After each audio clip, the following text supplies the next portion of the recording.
नमस्कार बंधू भगिनींनो, रामकृष्ण बदने या युट्यूब चॅनलवरती मी आपल्या सर्वांचं मनपूर्वक स्वागत करतो. संस्कृत श्लोकातले विचार आपण या ठिकाणी विविध व्हिडिओच्या माध्यमातून पाहतो आहोत. आज या व्हिडिओच्या माध्यमातून मला संस्कृतच्या एका सुभाषितामध्ये, एका श्लोकामध्ये खऱ्या मित्राची 6 लक्षणं सांगितलेली आहेत. आपण कोणालाही मित्र म्हणून जवळ करतो, परंतु कदाचित तो मित्र नसून आपला शत्रू देखील असू शकतो. मित्रत्वाचं ढोंग करून तो आपली फसवणूकही करू शकतो. म्हणून खरा मित्र कुणाला म्हणावं? तसे तर मैत्रीवरचे मी 3-4 व्हिडिओ यापूर्वी माझ्या रामकृष्ण बदने या युट्यूब चॅनलवरती मैत्र जीवांचे या पसायदानामधल्या ओवीबद्दल बोलत असताना टाकलेलेच आहेत. जवळपास 2 वर्षापूर्वी हे व्हिडिओ मी अपलोड केलेले आहेत. ज्यांना मैत्रीबद्दल सविस्तर जाणून घ्यायचंय त्यांनी आजचा व्हिडिओ तर श्रवण करावाच. हे 6 लक्षणं तर जरूर ऐकावीत, परंतु मैत्रीबद्दल सविस्तर असे स्पेशल 2-4 व्हिडिओ मी माझ्या युट्यूबवर टाकलेले आहेत. त्याचंही आपण श्रवण केलं तर मैत्रीबद्दल आपल्याला निश्चितपणे कुठे बोलायचं असेल, लिहायचं असेल किंवा मित्र म्हणून आपल्याला एखाद्या मित्राची परीक्षा करायची असेल तर निश्चितपणे हे व्हिडिओ आपण श्रवण करावेत. आज जो आपण मित्राची 6 लक्षणं विशद करणारा संस्कृत मधला श्लोक निवडलेला आहे, तो पहिल्यांदा श्लोक बघूयात आणि त्यानंतर त्याचा अर्थ आपण पुढे पाहणार आहोत. पापा निवारयति, पापा निवारयति योजयेते हिताय.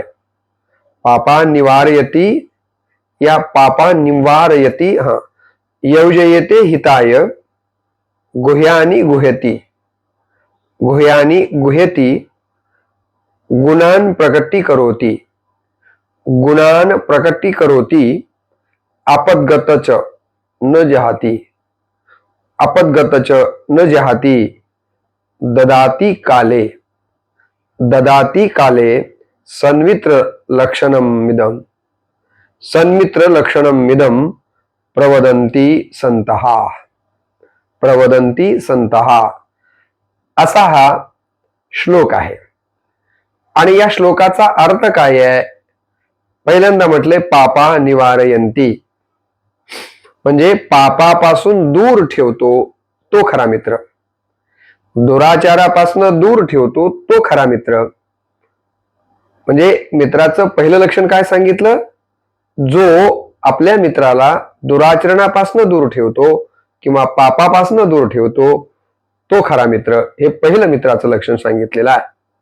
दुसरं सांगितलं योजयेते हिताय, योजयेते हिताय म्हणजे काय करतो? तो हितकारक गोष्टींशी संबंध आणतो. हा मित्र काय करतो? हितकारक गोष्टींशी आपला संबंध आणतो. हे दुसरं लक्षण मित्राचं सांगितलं गेलेलं आहे.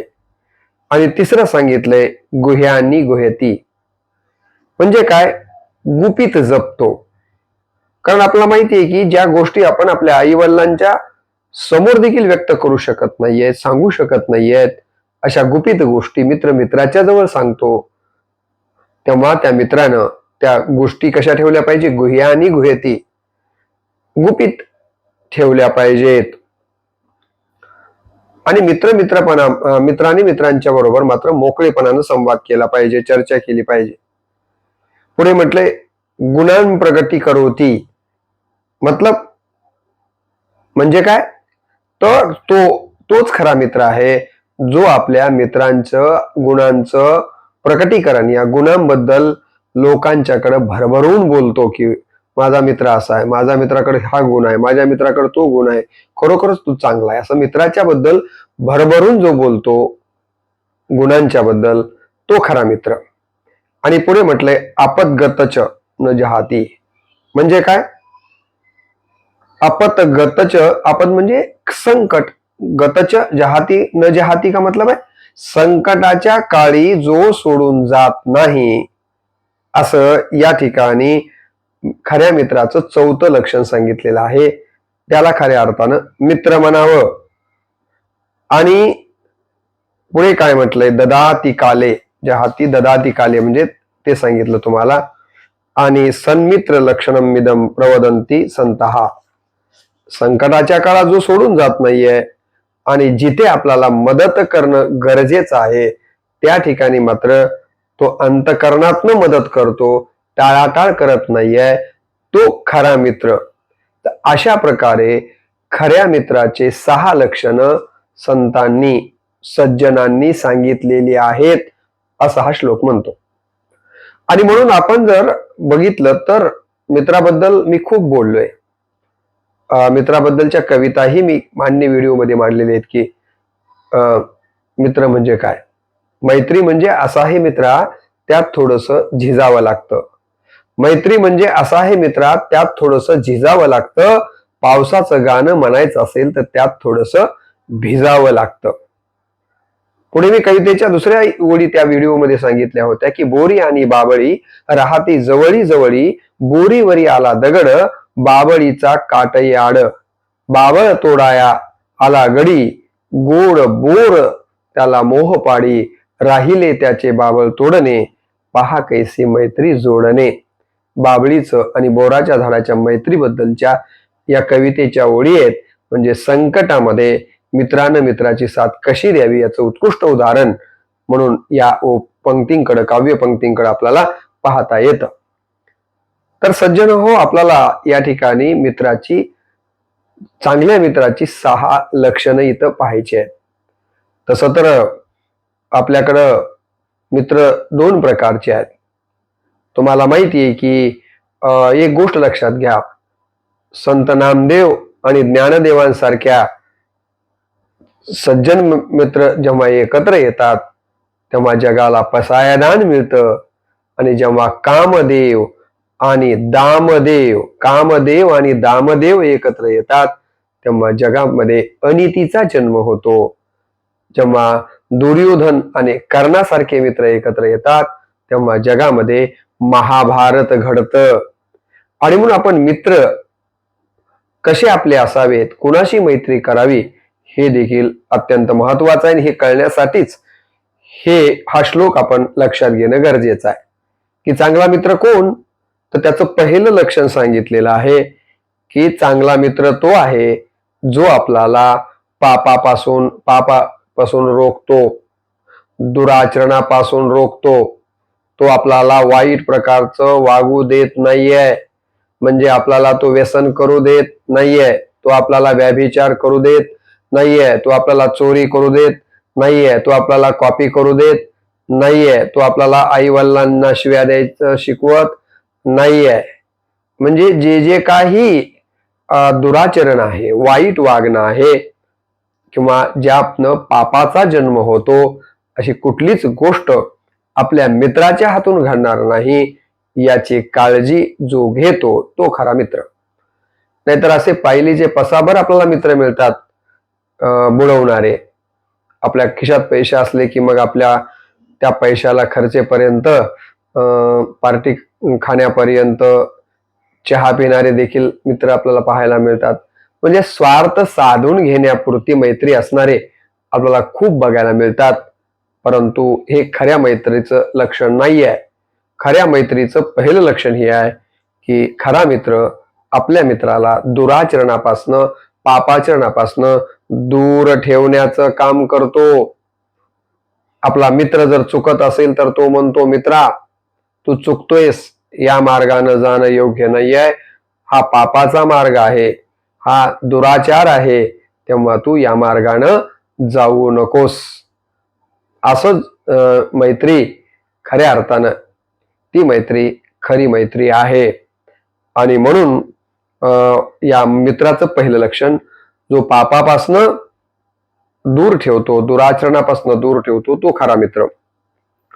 मित्राचं दुसरं लक्षण सांगितलेलं आहे, हितकारक गोष्टींशी संबंध आणतो. मी काय म्हटलं तुम्हाला, मित्राचं दुसरं लक्षण कोणतं सांगितलं गेलेलं आहे की हितकारक गोष्टींशी संबंध आणतो.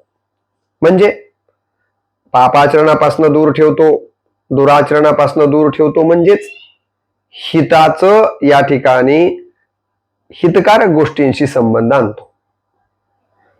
म्हणजे त्या मित्राला अशा गोष्टींकडे वळवतो की ज्यामुळं मित्राचं हित होईल. मित्राला आपल्या हितापेक्षाही आपल्या मित्राच्या हिताची चिंता जास्त असायला हवी. आपल्या मित्राचं कशामध्ये हित आहे हे पाहणारा मित्र अत्यंत महत्वाचा असतो. जर आपल्या युवा अवस्थेमधला आपला कोणी मित्र असेल तर तो काय करेल? आपल्या मित्राला व्यायाम करायला सांगेल, आपल्या मित्राला अभ्यास करायला सांगेल, आपल्या मित्राला या ठिकाणी आई वडिलांची सेवा करायला सांगेल, आपल्या मित्रांना म्हणेल की चांगलं बोललं पाहिजे, है की नाही, चांगलं खाल्लं पाहिजे, चांगलं पिलं पाहिजे. म्हणजे जे जे काही या ठिकाणी हितकारक आहे, ज्यामुळं आपलं हित होणार आहे, त्याच गोष्टी मित्राने कराव्यात यासाठी त्याचा प्रयत्न असेल.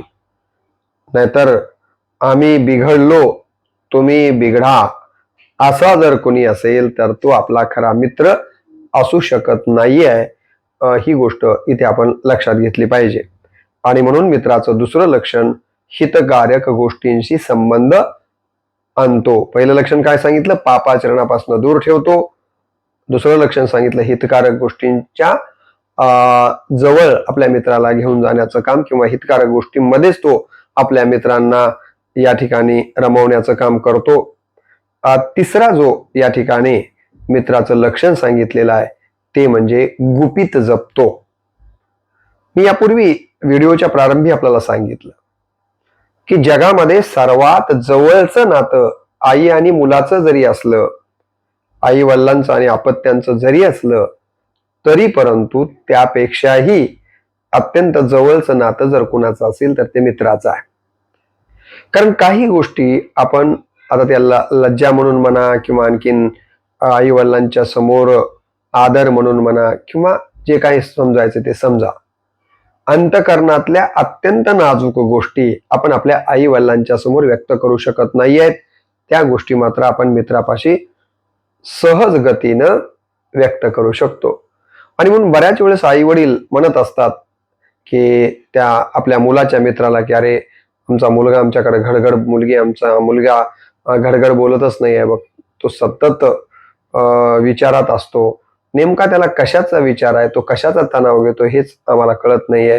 तो मित्र म्हणून तुला त्यानं नक्की सांगितलेलं असेल, सांग बरं आमच्या मुलाला किंवा मुलीला काय तणाव आहे. कारण आई वडिलांनाही माहिती आहे की मुलगा सर्वार्थानं आपल्या समोर व्यक्त होत नाहीये, जो की त्याच्या मित्र किंवा मैत्रिणीकडे व्यक्त होतो.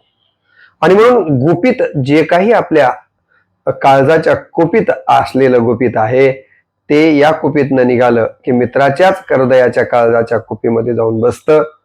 परंतु पुढच्या मित्रानं देखील ते गुपित त्या काळजातल्या कुपीत जशास तसं जपून ठेवलं पाहिजे. नाहीतर उठसूट आपल्या मित्राची बदनामी होईल असं कुठेही सांगत सुटायचं नाहीये. आणि असं जर कोणी आपला ऐकतो आणि दुसऱ्याला सांगत असेल तर त्याला आपला खरा मित्र म्हणायचं नाहीये. जो आपलं गुपित जपतो, जान जाय पर वचन न जाय, या पद्धतीनं जान जाय पर गुपित न खुल जाय असं जो वागतो तो खरा मित्र. आपल्याला ते गाणं होतं ना, यारी है ईमान मेरा, यार है की नाही जिंदगी. प्रांचानी ते आपल्याकडे मैत्रीचे खूप सिनेमा पिक्चर्स आपण बघितलेले आहेत. आपण आपल्या आजूबाजूला देखील असे कितीतरी मित्र बघतो की जे परिवारातल्या सदस्यांच्या पेक्षा देखील एकमेकांच्या मध्ये गुंतलेले असतात.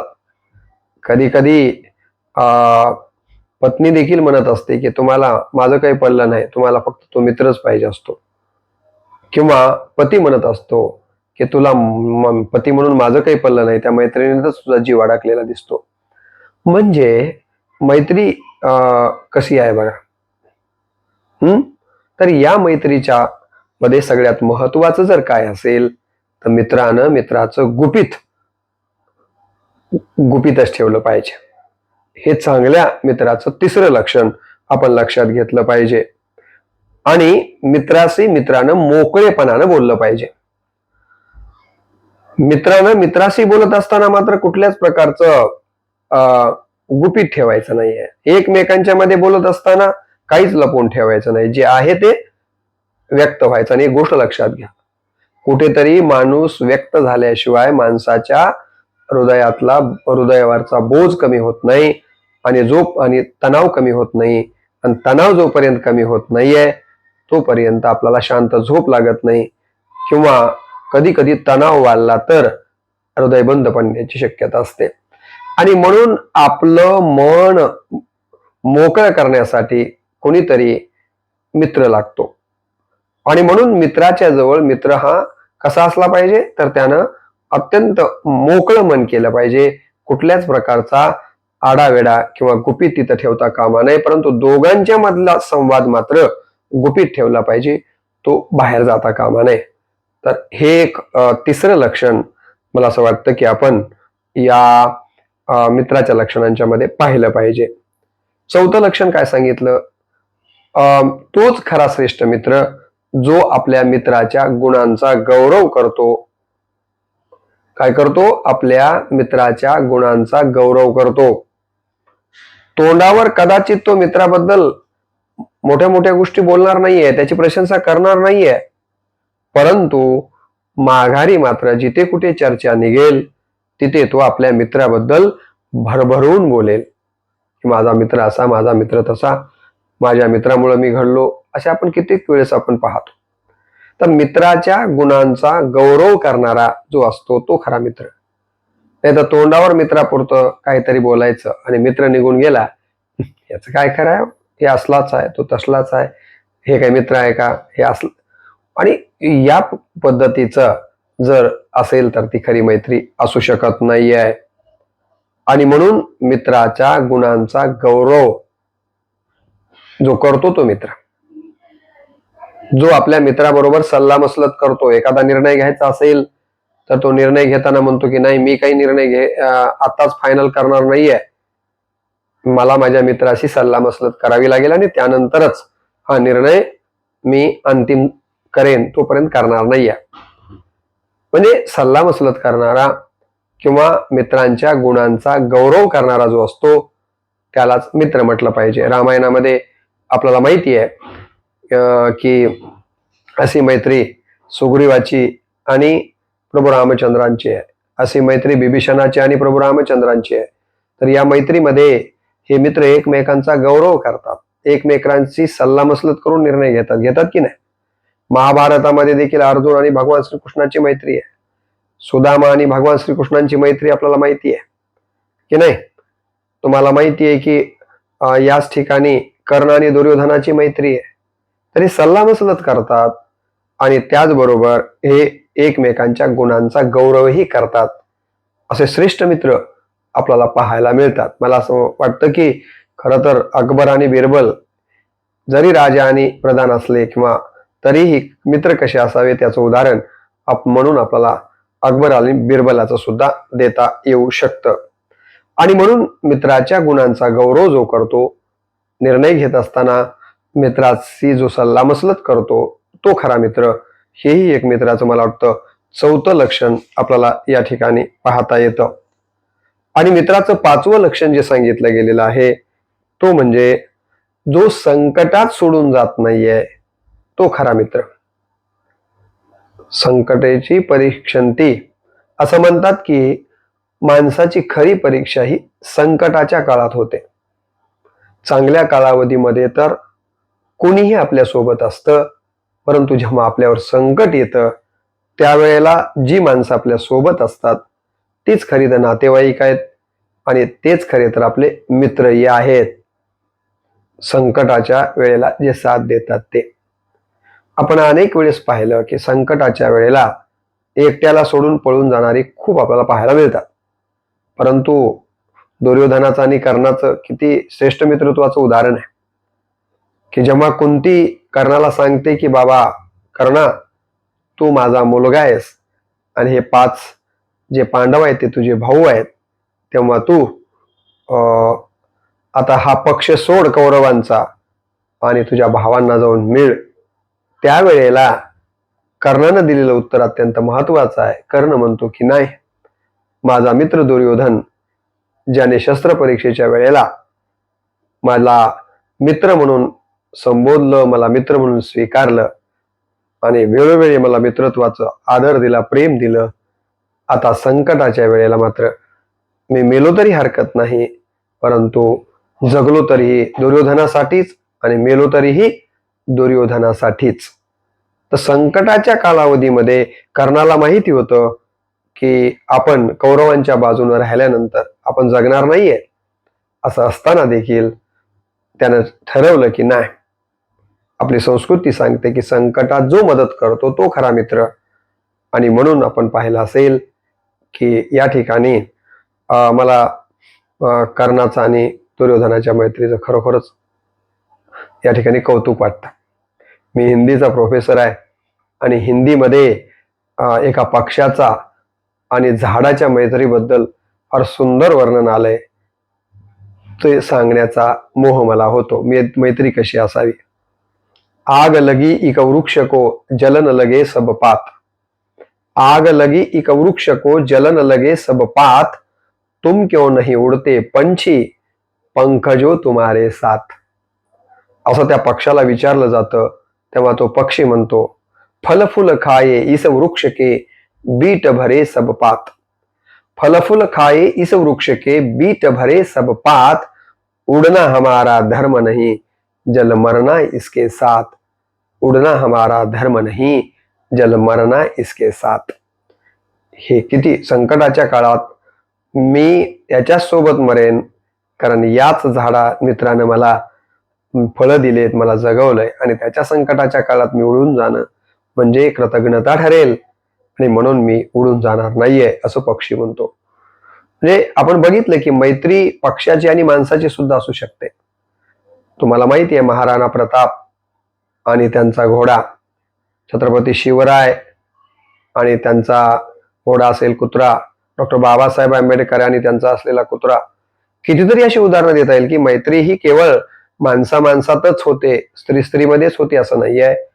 मित्र हे प्राण्यांच्या सोबत देखील मैत्री असू शकते. आणि आपण कित्येक प्राणी असे बघितलेत की आपल्या मालकासाठी, आपल्या मित्रासाठी त्यांनी प्राण अर्पण केलेला आहे, परंतु मित्रत्व तोडलेलं नाहीये.